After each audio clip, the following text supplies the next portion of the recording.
We're live. All right. The meeting will now come to order. Roll call. Mr. Probst. Here. Mrs. Brunette. Here. Mr. Cowley. Here. Mr. Glott. Here. Mr. Hirsch. Here. Ms. Johnson. Here. And I am here. Please rise for the Pledge of Allegiance led by our fearless leader, Mr. Fetchbauer. Pledge allegiance to the flag of the United States of America and to the republic for which it stands, one nation, under God, indivisible, with liberty and justice for all. You know, if I do that right, I will never actually read that.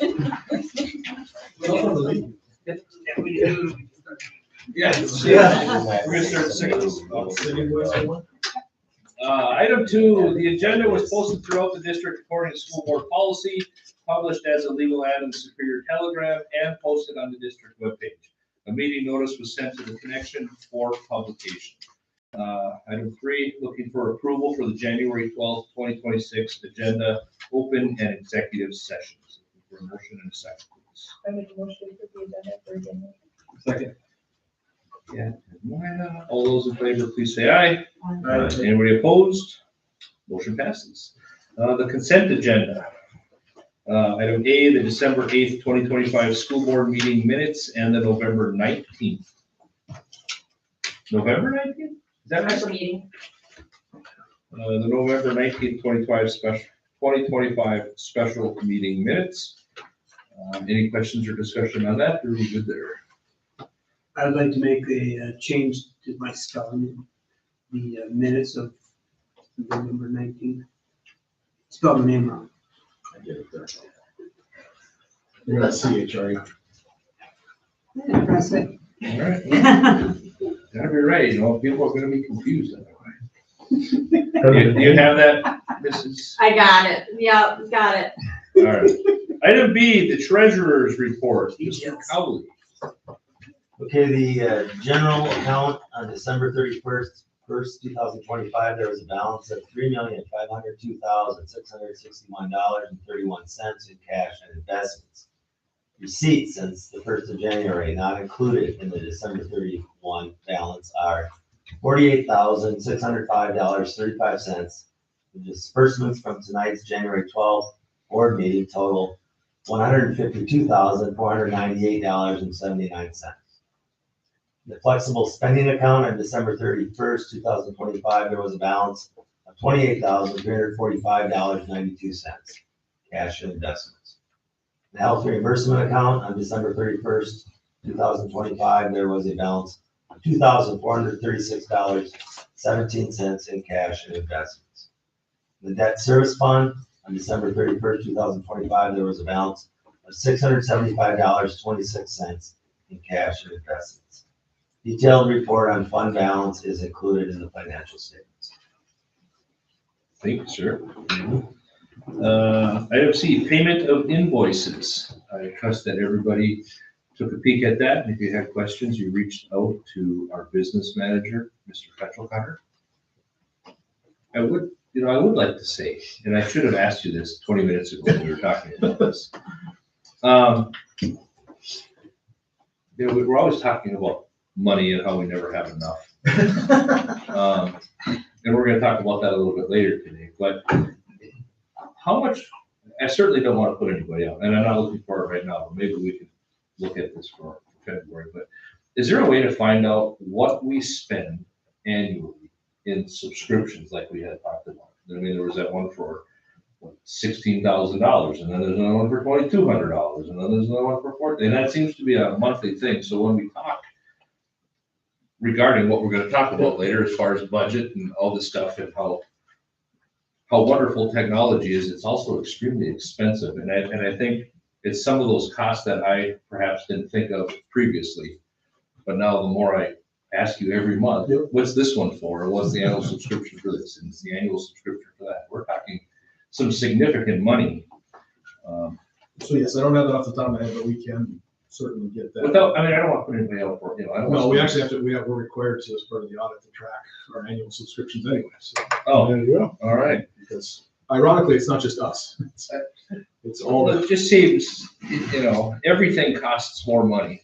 And then the thing was, I know during COVID, and I'm going on a little bit of a, but during COVID, it was, everybody wanted to go one-to-one technology and all this stuff, but the cost in order to maintain the one-to-one technology, I mean, what was it, $3,600 in cases today, and, just because kids are kids and they can't take care of things, and all of the other stuff. So it's some of that. And I don't think it's a number that we're necessarily gonna do anything with, other than be able to go, this is another one of the things that, I don't think we all look at. I certainly did. The cost of the hardware, aka the computer itself, is just the beginning. There are plenty of other tools, and they are important, not only from a procedural standpoint for HR, for student and parent accessibility, but all the different programs that our students access across the grade levels is definitely part of that. So there are plenty of hundreds of thousands of dollars worth of costs that are required from behind the scenes just to get this thing to go every day.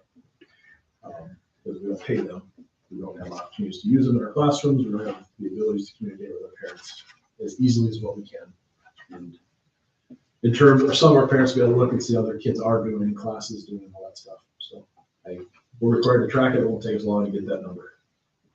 All right, thank you. I'll come down off my soapbox now. Chalkboards and chalk here. That's right. Item D, resignations, employments, retirements, Mr. Fetch. We have one resignation, Allison Voigt, IRES fourth grade. This is not in relation to anything that's going wrong. She just needs to finish student teaching. So that is our one resignation. Are we ready for employment? Yes, please. Emily Tippett, fourth grade teacher, IRES as that replacement. Emily has, I believe, 14 years experience as a teacher across various districts.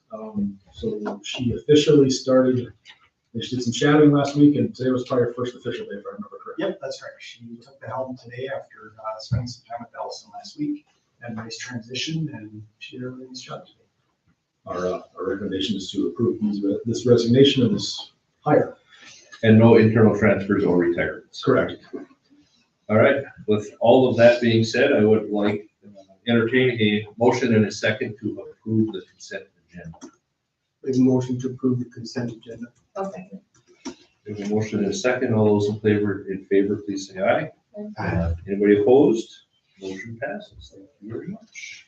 Item 5, approval items, open enrollment policy with space availability. I believe this is again Mr. Fetch. Yep, this one's me. So this is an annual process that we're required to do every January in preparation for what would be our 26-27 open enrollment window, which will be opening in the not too distant future. But this process, our administrative team and our special ed director, we go through and we project enrollments, and from the special ed side caseloads, and kind of determine, do we have room in the end for anybody to come join us open enrollment wise. Ms. Nielsen's here, our administrative team is here, but the short answer is that the recommendation of our administrative team is that we do have open enrollment spaces for students that require general education services, but for students that require special education services, our programs are full with students that live within our district bounds. We gladly accept students if we had the room and space, but that department I know a little bit about historically is usually always busy, and we don't anticipate that changing next year. So the recommendation is to approve the open enrollment space availability, which essentially there's room for general education, but there would not be room for students with disabilities. Any questions for me or for our administrative team on that? But this is the meeting that we have to get this done.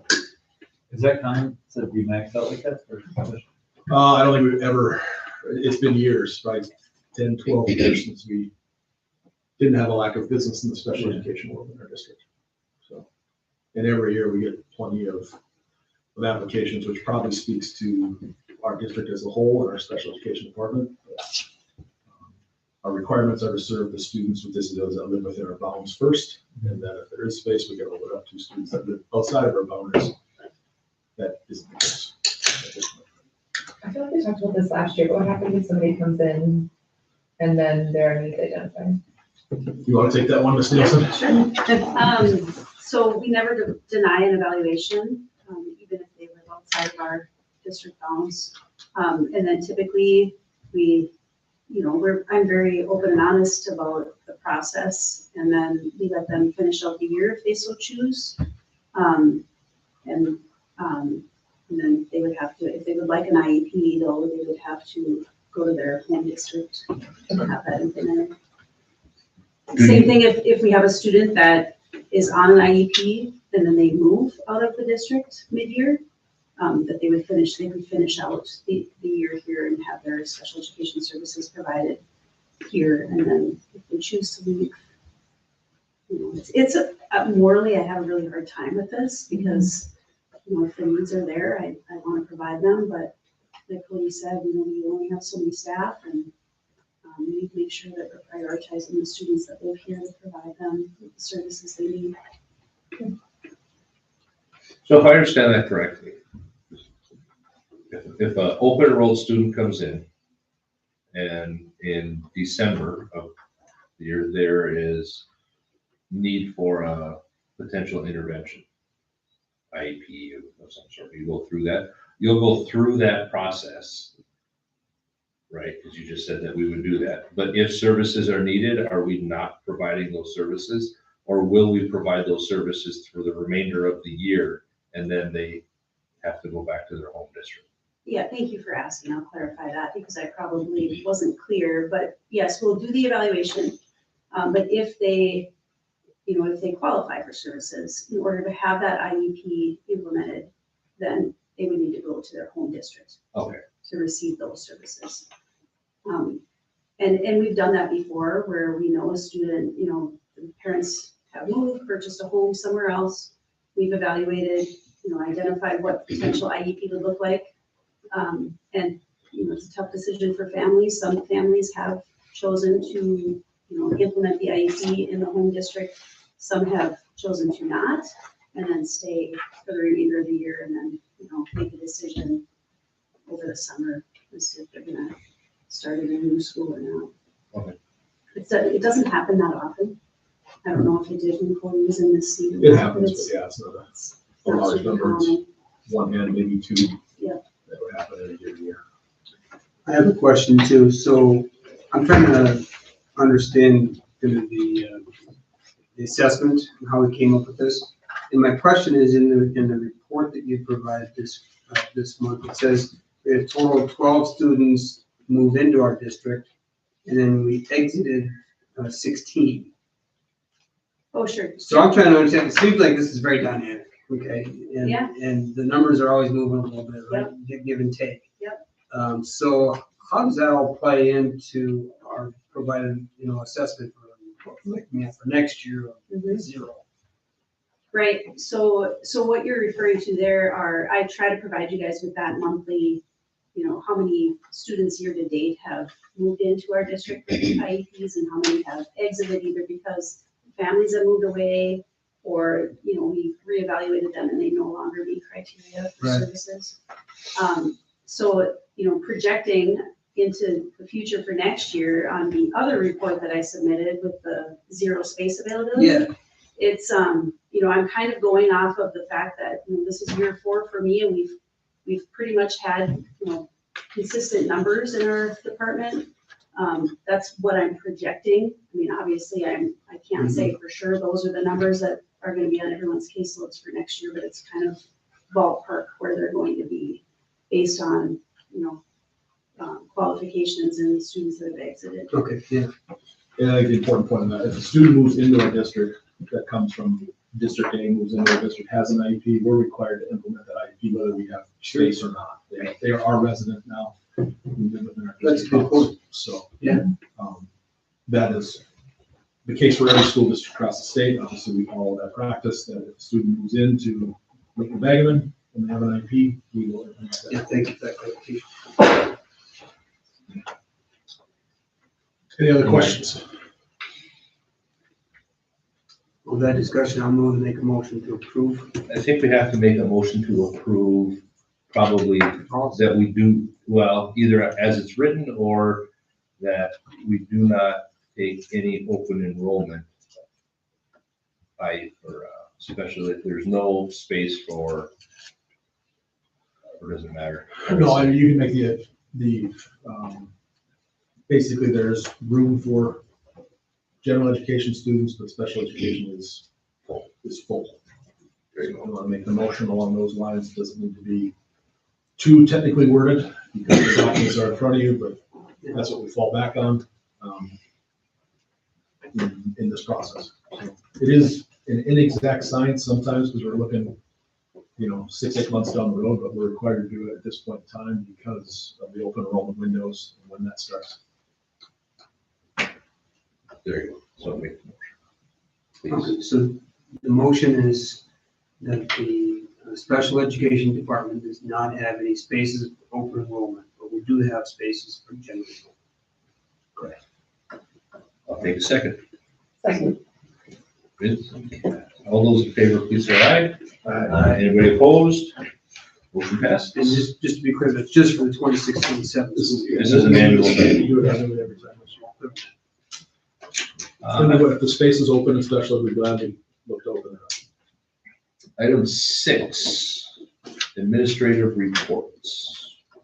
Item A, communications received. Mr. Petrolka, looks like we're talking about social media. Yep, you guys have our social media report card, so it's, the status is a little bit, a month behind, but in the November month window here, we get a report in terms of our outreach from our social media folks to handle this. So it's over 32,000 Facebook views in the month.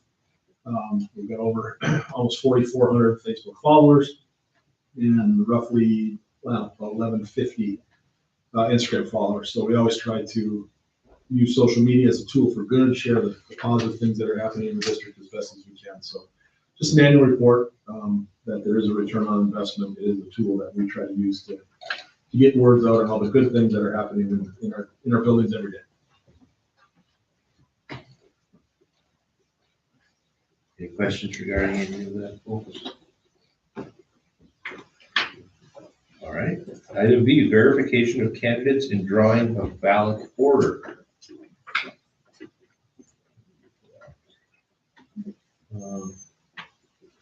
That was Ms. Keller, actually. Ms. Keller. We did complete this process on Wednesday, January 7th at 9 a.m. Mr. Probst, Andy Lind, and Nancy Lind were present and participated in the process. And we have 4 candidates that will be running for school board positions. And the ballot order was also completed. They will be Catherine Burnett, number 1. Number 2 will be Dan Cowley. Number 3, Shannon Grayson. And number 4, Chris Schultz. Sounds fantastic. Get out and vote on the 7th. Another annual process there. Any questions from Ms. Keller? Otherwise, we'll move on to C if nobody else has them. I think we move on to see liability and property casualty insurance. Give us the good news. Oh, this is always good news. Great time of year. So liability, property, casualty insurance run on a calendar year. Again, around that annual process. So similar story to what we hear. We're always looking for quotes for property insurance.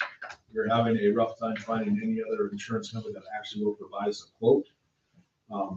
Main reason being is that there's not a lot of companies looking to get the public school insurance.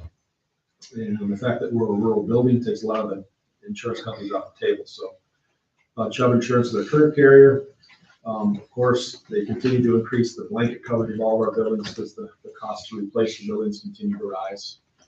And when they have that liability, they tend to like to get more premium. So go figure, some of us feel it this year. So the other one that's been a primary challenge is workers' compensation. We do, if there are already workplace accidents, we will meet, kind of analyze what's going on.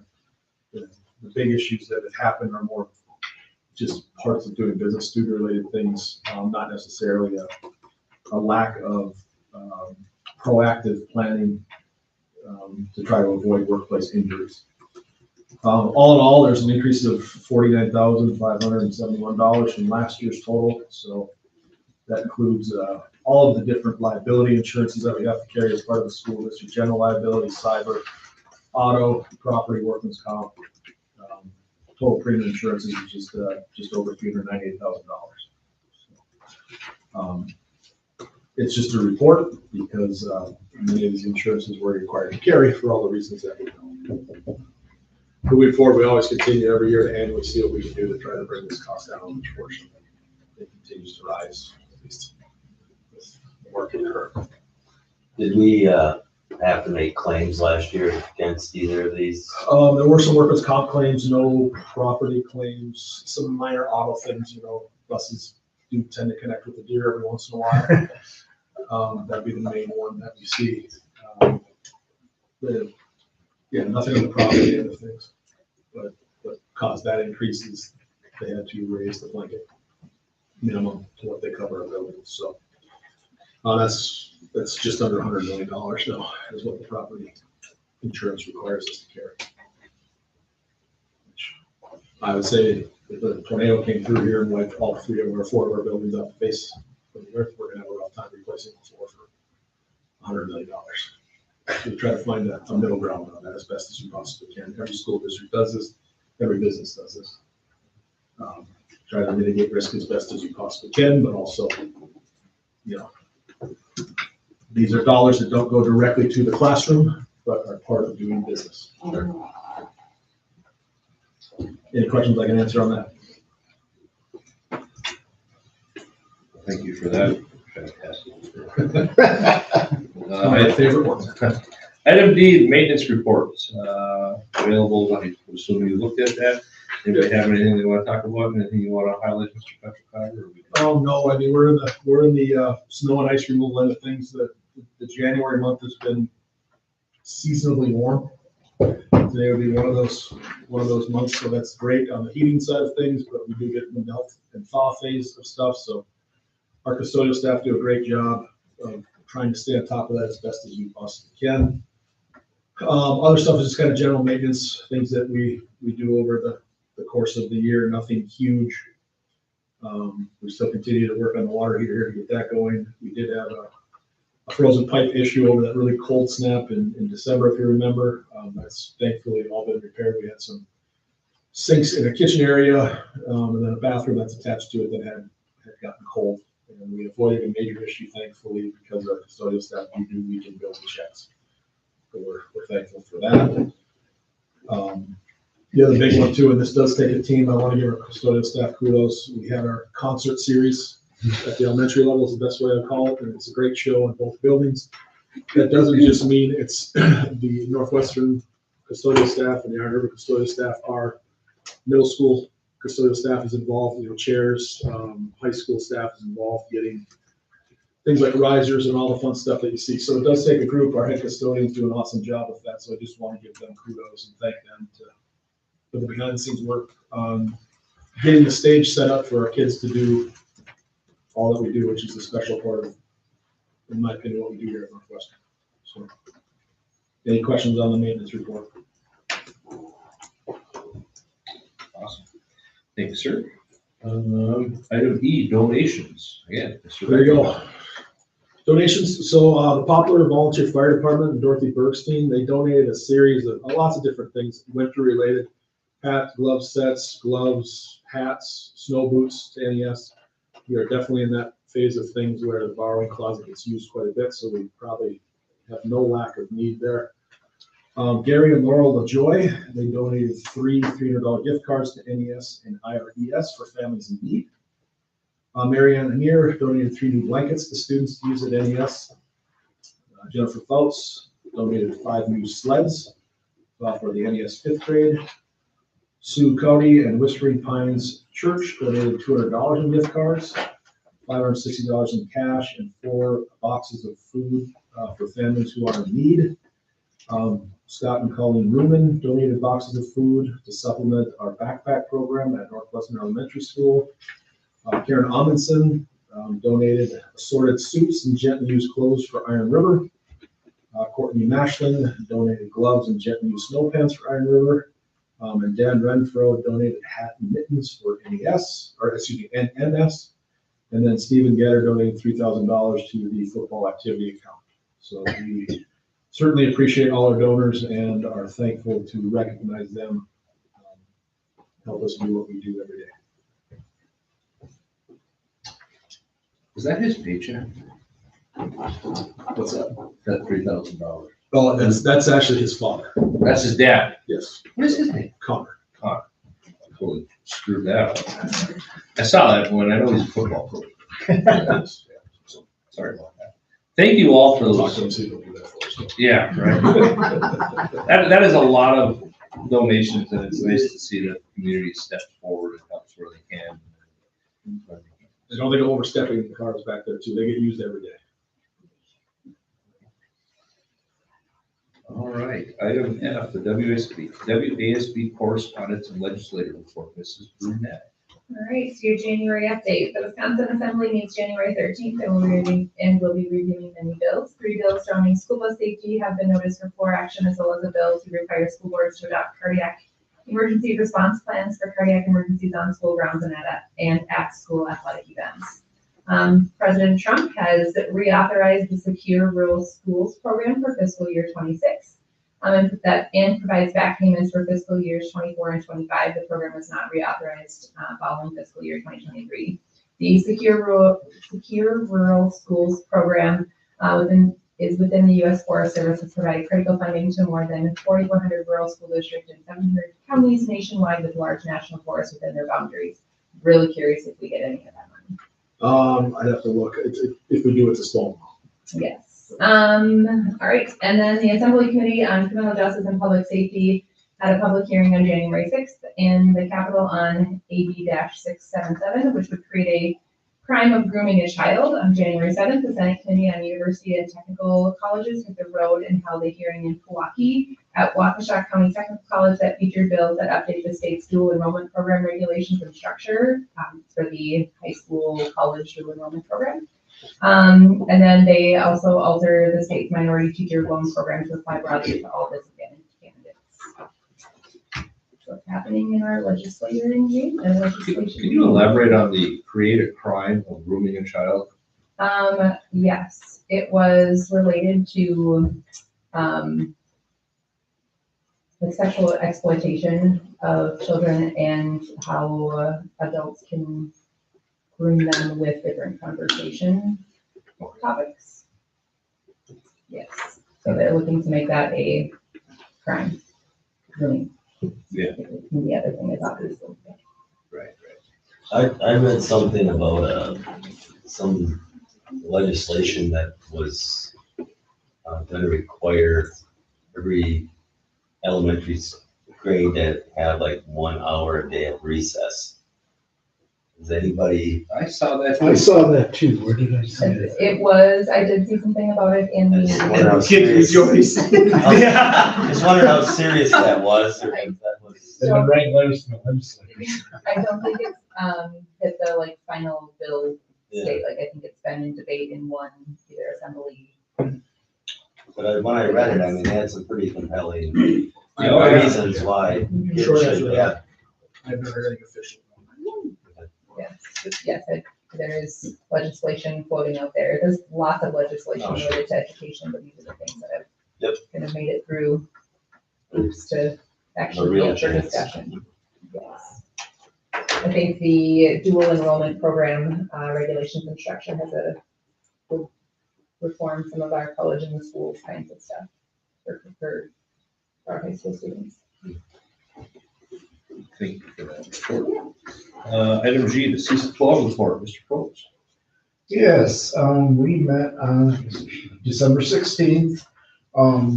We received a couple of updates. Several CISA staff, including the administrator and directors, have attended learning opportunities over the last couple of weeks, focusing on areas such as strategic planning and professional learning.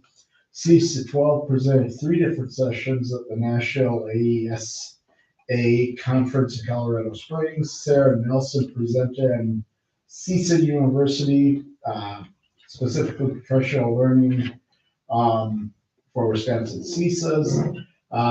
Jen Ledeen presented on special education teacher induction program.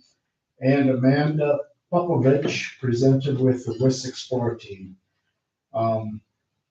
Rebecca, an oral report, Rebecca Speltz presented an update on people services offered through CISA 12, including the Project Aware contract.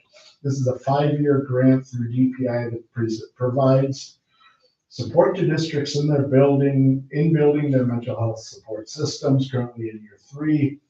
One district in each CISA is able to participate in the particular program through the grant that does a deeper dive on a particular mental health related topic. Superior is the district participating in this. 3 additional districts are doing continued work, Schwamigan, Ashland, and Hurley, including assessment of their mental health systems. CISA provides training to all districts on specific topics, and the People Services Network can provide additional consultation on the work. Thank you, sir. Item H, reports from the Aaron River Elementary, Northwestern Elementary Schools, Northwestern Middle School, Northwestern High School, the Athletic Director and Activities Director, Director of Special Education. I assume everybody saw those reports and went through them. We appreciate that. And our student representatives. Back to you two ladies. Okay, I'll go first. I'm doing sports. The winter sports have kicked in, and basketball. The boys and girls basketball game has begun. Basketball has begun. They have already had many games, with the latest boys' home game against Ashland last Friday, with the score being 78-44. The last girls' game was last Thursday at home against Hayward, with the final score of 33-42. The next basketball game is today against Spooner. I don't know the score yet. Wrestling. 0-0 time. 0-0 right. Okay, boys and girls wrestling started with 2 people taking first place last game and a few, I think, second placers. I don't know the names on those ones though. The next game is this Thursday with the wrestling girls and boys varsity. It starts at 5 in St. Croix Falls. Girls hockey. The Superior girls hockey team has had a pretty good season so far. A few tough losses, but they just beat Rock Ridge 4-3 and Hayward in overtime 3-2 this past Saturday. The team has finally clicked to work cohesively on the ice together.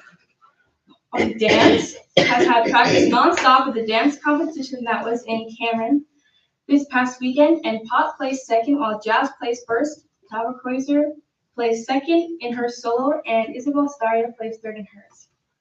And I will be covering the clubs, so there's kind of a bit. So DECA just had their district competition this past Saturday, with many individuals placing and advancing to the state regional competition. It was very successful. We're very proud of all these students participated. There was a lot of tough competition. Before that, we had weekly meetings to help prepare for those tests and role plays to make sure everyone felt confident. As for the music programs, they have also been very busy. Choir just had their winter concert and it went very well. The band also performed their winter concert and they had a good turnout. Then we hosted the Java Jive concert at the high school, where the jazz band, the vocal jazz, performed in front of the students.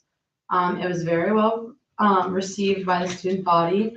And from what I heard, many people enjoyed seeing what their peers have been working on during lunches or outside of school.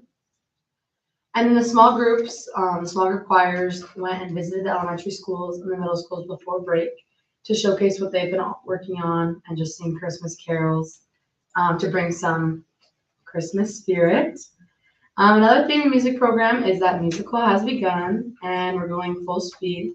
We've been meeting for the past 3 weeks working on music and lines, and the musical this year is Mamma Mia. Pretty exciting. That'll be on February 14th and 15th. Along with the actors practicing set and tech, have been working on making sure that everything is ready in time. FFA will have their halftime conference in Stevens Point, Wisconsin. This is a leadership event where the vice president and president go to workshops with state officers to excel the chapter and prepare for competition season. FCCLA is prepping for their district competition on February 4th. A lot of students are preparing projects and creations to showcase at this event. They're also still selling socks as a fundraiser and a community service project. So for every 2 pairs of socks sold, a pair is donated to CASDA, which is basically like a shelter for women and children suffering like in domestic violence situations. FBLA has also been hard at work prepping for their district competition. That'll be hosted on February 7th. National Honor Society will host the annual dodgeball game during Snow Week. And they'll meet this week to discuss what nonprofit they would like to donate all the money to. In December, we adopted a family for kin and went shopping. This is all National Honor Society. Myself and Emily, the president and vice president, recently met with Superior Telegram to discuss our service project this year, which is a senior outreach program. And it was a useful tool to get the word out to more community members. Another thing we did is a large group of us went to the hospital in Superior and decorated and delivered trees room to room of patients that would be staying there over the holiday season. Our club has also been busy preparing projects for competition season. In March is the regional competition. And the student council has been meeting to plan the snowball dance and other snowy activities such as the talent show and court games. And before Christmas, they also did a gift drive for kids in the community, and it had a great outcome. And that is all I have for you guys. Thank you. That's a whole lot of stuff going on. Item I, student staff community recognition, Mr. Metcalcott. So you guys have a connection, or excuse me, a link there. I'm gonna let Mr. Larrabee just double check this one. So Mr. Larrabee at Iron River Elementary School received a high ranking from U.S. News and World Report. So Mr. Larrabee, do you want to expand? Yeah, so that's a report that comes out every year, and it's kind of a big deal nationally. So that is another great honor for Iron River Elementary School. They're noted for high achievement across multiple years. Again, that recognition, so to be on their list is a great honor for our community. It's a good school, Mr. Russell. Mr. I would agree, it's pretty good, but can you comment on the reading? What's that? Well, in the ranking factors. So the ranking that goes into it, they look at, I think, I'd have to go back on the website because I looked at it once. I believe they look at what our student achievement is, they look at enrollment size, and they look at demographics of the community. Okay. If you wonder what I saw, it was normal expectations, so the red flag went up with me. That's why. Yeah. Both were well This is above. 35%. Well above. Yeah, 65% of students score at or above the proficient level for math, and then 35 at or above that level for reading. 35%. Yeah, so it didn't jive with all the other reports that we've been seeing, I guess is what I was trying to get at. Yeah. So they pull their own information out of it. I believe it comes out of what our state assessments are. But I don't obviously know exactly what US News does. Yeah, it seemed to me the data you provided before seemed more credible. Absolutely.